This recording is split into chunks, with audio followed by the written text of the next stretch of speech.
Welcome to better study. இன்றைக்கி நம்ம வரப்போகிற டிஎன்பிஎஸ்சி எக்ஸாம்ஸ்க்கு யூஸ்ஃபுல்லாக இருக்கிற மாதிரி ப்ரீவியஸ் இயர் கொஸ்டின் கம்பைலேஷன் தான் பார்க்க போகிறோங்க.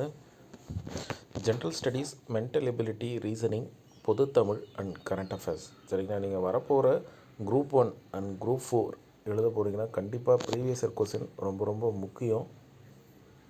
எல்லாமே நம்ம டாபிக் வைஸ் பிரிச்சிட்டோம், இண்டிவிஜுவலாக டாபிக் வைஸ் இன்க்ளூடிங் கரண்ட் அஃபேர்ஸோடு சேர்த்து. ஒருவேளை நீங்கள் ஜென்ரல் இங்கிலீஷ் ஸ்டூடெண்ட்டாக இருந்தீங்கன்னா திருக்குறள் நம்ம தனியாக தான் பண்ணுறோம்.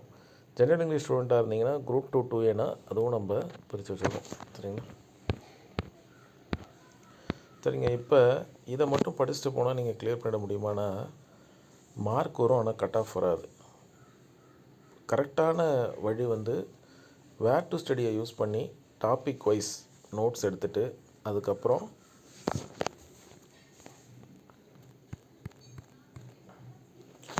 என்ன பண்ணோன்னாங்க, இந்த டாபிக் வைஸ் இருக்க ப்ரீவியஸ் இயர் கொஸ்டினை எடுத்து நீங்களாக ஒரு நோட்ஸை ப்ரிப்பேர் பண்ணிக்கோங்க. சரியா? இப்போ ஃபார் எக்ஸாம்பிள் இண்டஸ் வேலி சிந்து சமவெளி நாகரிகம் எடுத்து படிக்கிறீங்கன்னா வேர் டு ஸ்டடி யூஸ் பண்ணி நோட்ஸ் எடுத்துருப்பீங்க. அதுக்கப்புறம் இந்த சிந்து சமவெளி நாகரிகம் சம்மந்தமாக இருக்கிற கொஸ்டின்ஸை எடுத்து அது கூட ஆட் பண்ணிக்கோங்க. இது மாதிரி எல்லா டாப்பிக்கும் நீங்கள் பண்ணணும். பண்ணிட்டீங்கன்னா உங்களுக்கு ஒரு ஐடியா கிடைக்கும்.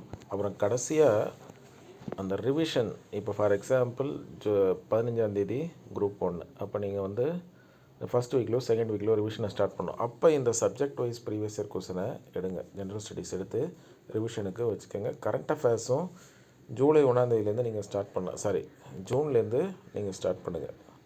அதே மாதிரி பொது தமிழ் அண்ட் மென்டல் எபிலிட்டி நீங்கள் குரூப் 4 ப்ரிப்பேர் பண்ணுறீங்கன்னா கண்டிப்பாக முக்கியம். இதில் நம்ம ஆஸ் பர் அப்டேட்டட் சிலபஸ் படி பொது தமிழை 7 அழகாக பிரித்து அதுக்குள்ளே இருக்கிற இண்டிவிஜுவல் டாபிக்ஸையும் நம்ம பிரித்து வச்சுருக்கோம். அதே மாதிரி ஆப்டிடியூடும் உங்களுக்கு தெரியும், எப்போவுமே நம்ம அதை பிரித்து தான் வச்சுருக்கோம். நீங்கள் பார்த்துக்கோங்க.